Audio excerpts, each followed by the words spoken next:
Hey guys, welcome back. Today we discuss The Peripheral. The Peripheral is a science fiction television series from the creators of Westworld. It's based on a William Gibson novel of the same name.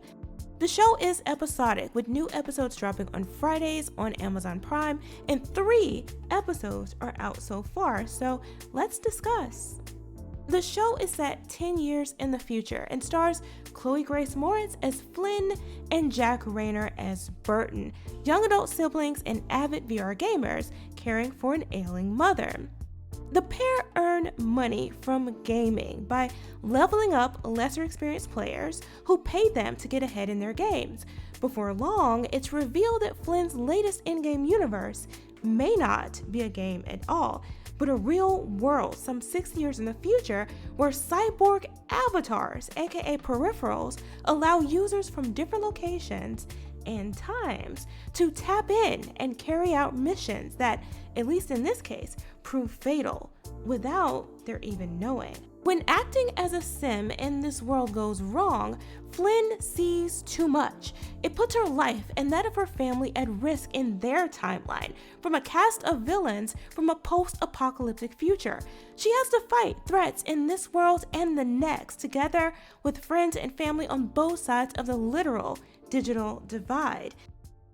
Now, Peripheral is a bit of a slow burn. The pacing isn't the best, and even the set pieces are in large part not all that interesting. It relies heavily on the actors' performances and mystery to keep you going. Also, the show's introduction will certainly turn some viewers off immediately. I know Az is one who absolutely hated it, because it does lean into some of the same kinds of rhetoric we often see in modern female-led narratives. But for me at least, it didn't go so far as to take me out of the show. What do I mean? Well, Flynn is the star, which by itself is fine. It's clearly more geared toward a female, young adult audience. But they had to emphasize that Flynn doesn't earn as much as Burton on these jobs because she's a woman, and her being female causes people to underestimate her. Still, I found myself enjoying the relationship between her and her brother, and how he isn't portrayed as beta or as merely a prop. In the games, the military background of Burton and his buddies contributes to their abilities, while Flynn's talents arise more from traditional feminine attributes. An example of this is when the team is trapped in a barn. She stands in for Burton and implements a strategy that includes saving the animals trapped along with them. This then reveals an item which helps the team to win the round. Though how this strategy plays out doesn't make a whole lot of sense from a gaming perspective, it's really beside the point. The move only exists to be referred to later when Burton warns Flynn how real-world challenges don't necessarily render an empathy bonus like she experienced in the game, and cautions her to be more careful and practical in her approach to problem solving in the future in the real world. This is advice she will need later. Overall, though, the decisions these characters make are influenced by their individual strengths and flaws, and generally carry the weight of very real stakes.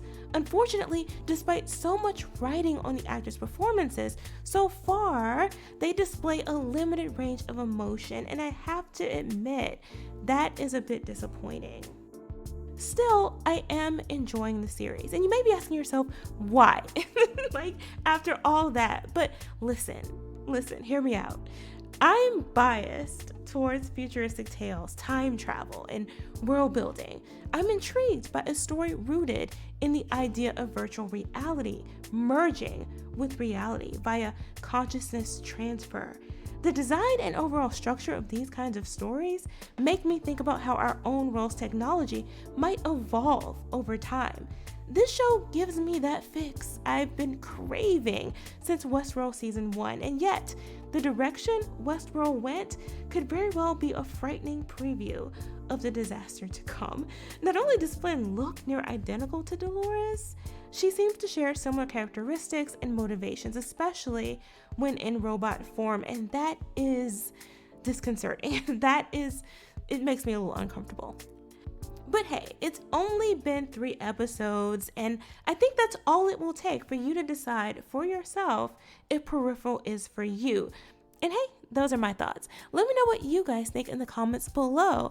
Thanks for watching. Remember to like, comment, share, and subscribe, and I'll see you next time.